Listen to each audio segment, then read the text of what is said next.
Boa noite. Estou que nem um Pelé, né? Caminhando para as 1000 palestras. Mas assim, é uma alegria grande estar aqui hoje com vocês. E ontem, enquanto eu pensava na minha fala, eu achei que seria interessante dividir com vocês uma ideia, que é uma ideia que eu trabalho muito com os grupos de jovens para os quais eu faço coaching. Normalmente eu chamo esses jovens e digo assim, em algum momento para eles, para que eles façam um exercício e lembrem de quando eles eram mais jovens, com 10, 9, 11 anos, retornem às suas casas, aquela casa da infância onde a gente brincava, onde o avô ia, onde tinha um vizinho amigo, os primos, e lá ele tente reencontrar a criança que ele foi um dia. E aí ele tenta estabelecer um diálogo imaginário com essa criança, que seria assim, iniciado pela primeira pergunta: você, olhando para mim, está feliz com o que você virou no futuro? Esse é um exercício de coaching interessante, porque aí as pessoas começam a voltar à sua infância e a lembrar das primeiras crenças, das primeiras ideias, os princípios aprendidos com pai, mãe, avô, as primeiras interações com primos, amigos, colegas, escola, primeiros professores. E essa imagem que eu trouxe para vocês aqui é uma imagem que a mim é bastante relevante, porque eu me enxergo muito nela. Na casa do meu avô tinha um depósito ao lado da casa dele, que tinha exatamente essa conformação. Era um depósito velho e tinha alguns vidros quebrados. Isso em Santo André, há 40 anos atrás. E aí eu me enxergo naquele menino que está ali, porque eu me vejo nele, na verdade. Eu tinha um pouco esse mesmo olhar, esse mesmo olhar curioso, de acompanhar quem passava pela rua e de imaginar as histórias que aquelas pessoas tinham. Então, olhando para as pessoas, eu imaginava o que elas faziam, que trabalho elas tinham, quantos filhos tinham, se eram felizes ou não eram felizes. Obviamente que isso é uma brincadeira de um menino tímido, introvertido. Enquanto a maioria dos meninos da minha idade jogavam bola no campinho, eu também jogava, eu já tinha preocupações como, por exemplo, criar uma revista infantil, e não só criar a revista, escrever, desenhar, mas vender a revista. Então já tinha ali um espírito artístico e já tinha também um espírito empreendedor. E eu já olhava o mundo com um olhar do tipo, eu quero fazer alguma coisa no futuro, eu não sei o que será, mas eu quero fazer alguma coisa no futuro em que trabalho, para mim, represente uma causa. E eu tinha já, embora ainda não conseguisse formular essa ideia, uma visão muito parecida com a que os gregos chamam de arete, que tem a ver com um propósito. A ideia de que a vida vale a pena ser vivida se eu tiver um propósito. Eu não sabia exatamente qual era o meu propósito. Óbvio, aos 12 anos, 11 anos, a gente não sabe. Mas eu sabia que isso tinha a ver com usar a ferramenta da linguagem, usar a minha capacidade de comunicar para mobilizar pessoas para coisas legais. E aí também eu já tinha uma certa queda por ler e estudar histórias de líderes. Eu lembro bem que eu li a história do Monteiro Lobato e achei fantástico que ele era mais do que um escritor, um empreendedor. Eu li a história do Santos Dumont e fiquei cativado pela capacidade que ele teve de foco, de concentração e de inventar algo tão relevante. E eu também tinha interesse pelas histórias das pessoas comuns do meu bairro. Aquele indivíduo que você vê como o empresário mais bem-sucedido do teu bairro, e você imagina como é que esse sujeito chegou lá. Claro que essa visão, ela não vem de graça, e ela está dentro da gente. E é óbvio que essa visão vai determinar o que a gente vai fazer na vida, né? Obviamente, eu podia ser um advogado, um médico, qualquer outra coisa, eu escolhi ser jornalista. Voltando então à ideia da linguagem, da informação, para fazer justiça. Eu imaginava que a informação poderia contribuir para termos pessoas melhores, mais educadas, mais informadas, mais transformadoras. Eu fiz jornalismo. E a minha trajetória no jornalismo foi muito curta. 5 anos. E aí eu saí do jornalismo, já um pouco cansado daquela rotina, e decidi abrir a minha empresa. E ao abrir a minha empresa, o foco da minha empresa foi ajudar a desenvolver um negócio que nos anos 90 estava crescendo no Brasil, chamado terceiro setor.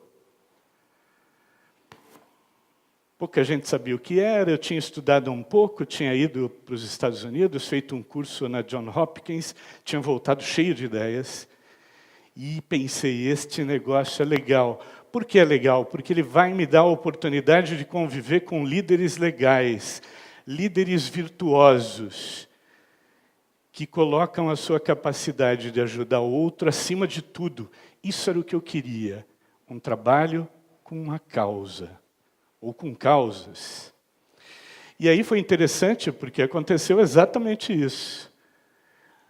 Ao longo da minha vida, eu convivi com vários líderes, eu diria centenas de líderes.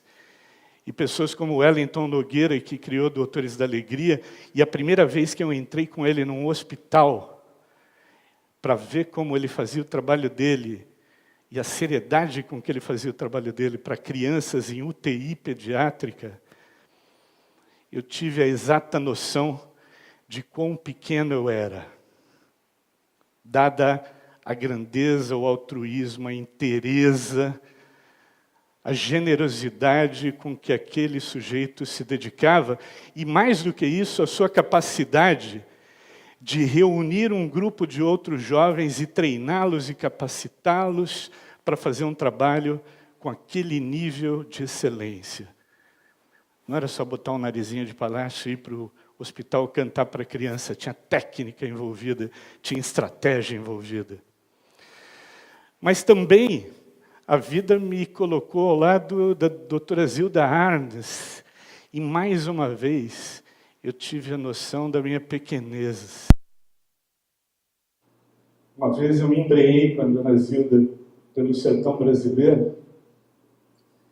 E aí um dia ela me falou assim, puxa, que interessante, como é que a senhora consegue mobilizar dezenas de voluntários? Ela falou, deixa eu te corrigir, são 750 mil voluntários. E aí ela me explicou a maneira como ela coordenava 750 mil voluntários trabalhando para levar aquele soro caseiro, aquela fórmula. E eu não tenho a nenhuma dúvida de dizer para vocês que a doutora Zilda Arnes teve um papel fundamental na melhoria dos índices de mortalidade infantil precoce no Brasil, com aquele trabalho. Mas também a vida me colocou em contato com esse sujeito aqui, que para algumas pessoas, eu vejo que é uma plateia jovem, algumas pessoas não saberão quem é, mas esse sujeito é Betinho, um sociólogo brasileiro, que no final dos anos 80 criou a primeira campanha brasileira contra a fome e a miséria. E também, mais uma vez, além da sua generosidade, da sua noção de justiça, da sua compaixão, da simplicidade, ele fez esse movimento acontecer no Brasil inteiro, sendo ele apenas um indivíduo, um sociólogo, com boas ideias e a intenção de fazer acontecer.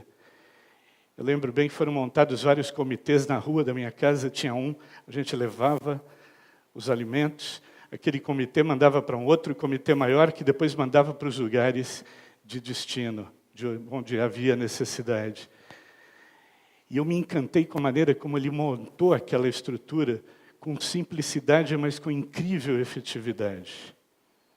Pois bem, eu falei só de virtudes aqui, mas aí a vida também nos coloca, né? Afinal, estamos lidando com seres humanos.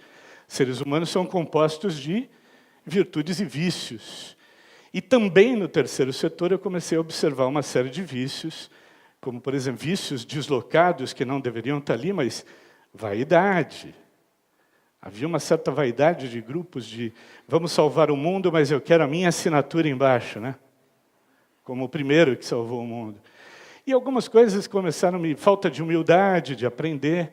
Muitos achavam que já sabiam de tudo, e um dos meus trabalhos era justamente ajudar a que as organizações tivessem uma gestão melhor, para que os resultados fossem melhores. Aí, depois de 12 anos trabalhando com esse tema, eu naturalmente saltei para investimento social privado, passei a ajudar empresas a montar institutos e fundações, e naturalmente, é um caminho natural, fui para o campo da responsabilidade social e da sustentabilidade empresarial. Pois bem, aí, nesse momento, novos desafios, novos cenários, mas um velho desejo voltou a bater a porta. Como convergir interesse e lucro? E aí eu já tinha experiência de ter trabalhado num setor não lucrativo, em que havia, portanto, menos foco em lucro. Como levar essa ideia para as empresas e fazer com que as empresas também pensem de um modo diferente? Já que as empresas impactam muito a nossa vida, tanto do ponto de vista ambiental quanto social. Eu me senti pela primeira vez, profissionalmente falando, num quadrado que eu mesmo tinha criado para mim. E aquilo me deixou extremamente insatisfeito. Eu já tinha uma empresa com 15 profissionais trabalhando. Um dia reuni esses 15 profissionais e disse: só faz sentido eu trabalhar com sustentabilidade empresarial se sustentabilidade empresarial for isso daqui. Um novo modo de pensar e fazer negócios que reúne ética, integridade, responsabilidade, transparência, respeito ao outro e respeito ao meio ambiente. Essa é uma definição muito particular, muito pessoal, que eu uso para os meus clientes, para mostrar o que eu entendo que seja hoje sustentabilidade para uma empresa. É muito baseada numa ideia de origem deste inglês chamado John Elkington, um dos grandes idealizadores desse movimento no mundo. Mas aí eu olhava para isso e dizia, e fazia a seguinte pergunta para os meus consultores: é possível fazer isto daqui acontecer em empresas sendo um líder convencional? E aí as respostas não eram nunca animadoras. Chegamos à conclusão, depois de uma longa pesquisa com clientes, que este modelo aqui, para ele acontecer nas empresas, exige um novo tipo de líder. Um outro perfil de liderança. Mas se esse negócio é tão importante, se essa variável liderança é tão importante, eu me meti numa aventura de tentar entender como pensam, agem, tomam decisões e em que valores acreditam líderes capazes de operar esta lógica. Daí nasceu um primeiro livro, um segundo livro, um movimento chamado Plataforma Liderança Sustentável. Esse movimento já vai para o seu 6º ano, já inclui 75 líderes empresariais que vieram comigo para contar as suas histórias de como eles estão fazendo a transformação para a sustentabilidade nas suas empresas. E aí eu fui descobrindo que sim, era possível, e é possível, e é desejável conciliar interesse e virtude. E aqui eu queria fazer uma breve definição do que eu acho que seja virtude. Eu apresentei uma série de palavras ali, que são virtudes. Virtude, para mim, e eu acho que vocês vão concordar comigo, é como se fosse carregar o poder do melhor que a humanidade tem dentro de cada um de nós. E deixar que esse poder haja nas nossas atitudes, nas nossas práticas, naquilo que fazemos no dia a dia. Isso, para mim, é virtude. E aí eu comecei a conviver com líderes empresariais que tinham essas virtudes. Porque até então, quando eu trabalhava no terceiro setor e eu contava as histórias, como essas histórias que eu acabei de contar aqui, cada uma delas daria um TED inteiro, mas eu contava as histórias e todo mundo ficava embevecido olhando para mim. Invariavelmente escorria uma ou duas lágrimas furtivas e diziam: eu queria ser como você. Eu queria trabalhar com essas pessoas. Eu queria trabalhar para o bem. Eu queria construir um mundo melhor. Ok. Por que a gente não pode fazer isso no mundo empresarial? Quando você fala do mundo empresarial, quase sempre, invariavelmente, a reação das pessoas é uma reação negativa. Aquele líder, aquela empresa, aquilo destrói o meio ambiente, aquela empresa trata mal o funcionário. Invariavelmente, no imaginário coletivo, empresa e líder empresarial está no campo dos vilões.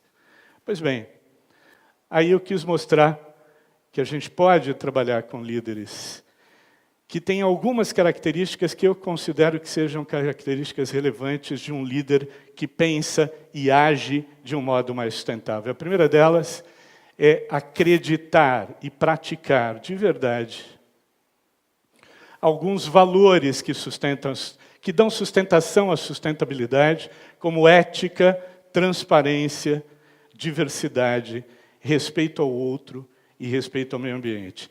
Aí alguém vai olhar e vai dizer: puxa, mas nada mais óbvio, né? Não deveria ser assim com todo mundo? Sim, mas parece haver algo estranho, um mecanismo estranho, mergulhado no fundo do subconsciente das pessoas que trabalham em empresas, que elas mudam o jeito de pensar e de fazer conforme a empresa onde elas estão trabalhando.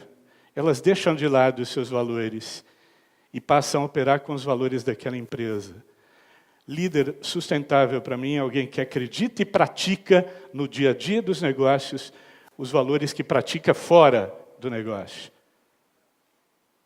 Aqui teria 1 milhão de histórias para contar sobre ética, diversidade, o tempo não vai permitir, infelizmente. Líderes sustentáveis, para mim, são pessoas que têm coragem de tomar determinadas atitudes que, às vezes, vão contra a maré, têm a capacidade de manter aquilo que dizem para as pessoas nas suas ações e têm resiliência, capacidade de enfrentar todas as resistências e obstáculos e não desistir. São líderes que têm a capacidade de criar sinergia entre pessoas, ideias e recursos em torno das suas ideias de sustentabilidade e sempre com paixão. É uma palavra um pouco fora de moda essa, ou quase sempre colocada num contexto romântico. Quando eu digo paixão aqui, eu digo sangue nos olhos, verdade, autenticidade, sinceridade, de fazer aquilo no dia a dia porque acredita, de fazer aquilo no dia a dia porque acha importante, porque tem convicção de fazer. Até porque sustentabilidade, muitas empresas a adotam por conveniência e não por convicção. São empresas cujos líderes enxergam os grandes temas, os grandes impactos, colocam isso no centro do negócio, desenvolvem novos produtos, processos e serviços e inovam para melhorar a vida de cada um de nós.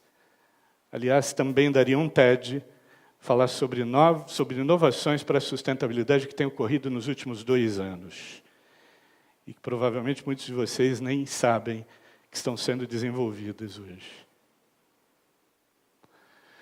Líderes sustentáveis têm uma visão sistêmica e, principalmente, uma noção de interdependência. O que eu quero dizer com isso? Ao invés de enxergar a árvore, enxergam a floresta e conseguem enxergar e ver todas as relações entre as atividades da empresa, os seus impactos e os públicos com os quais ela se relaciona.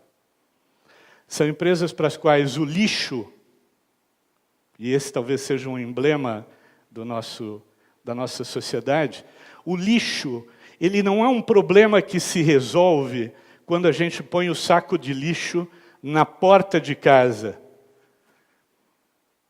Esse lixo vai voltar para a gente de alguma maneira, afinal, vivemos num mundo interdependente. E a solução para o lixo não é aumentar aterro. A solução para o lixo é diminuir lixo.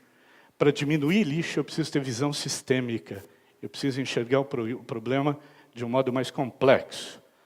Porque a realidade é complexa.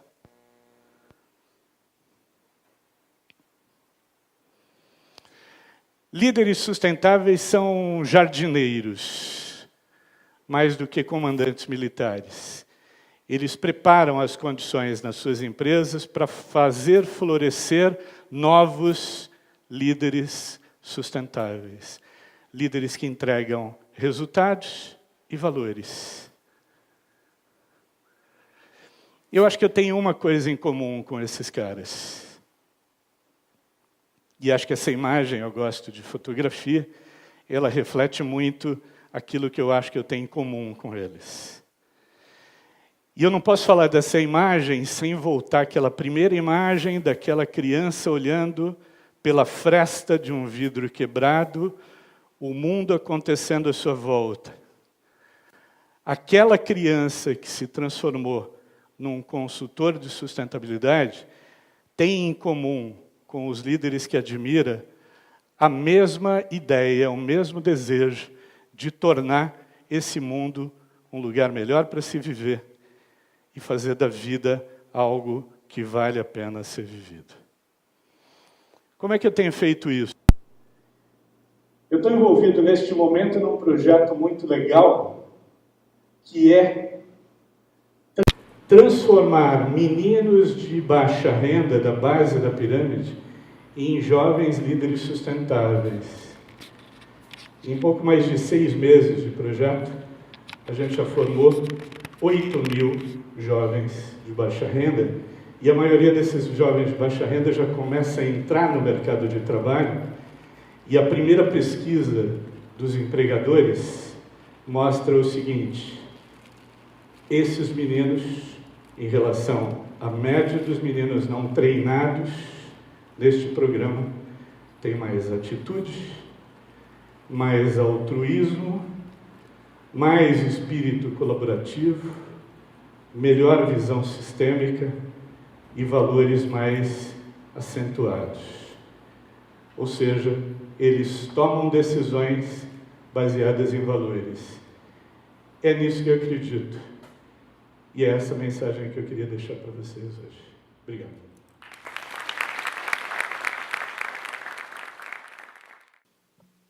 Posso tirar?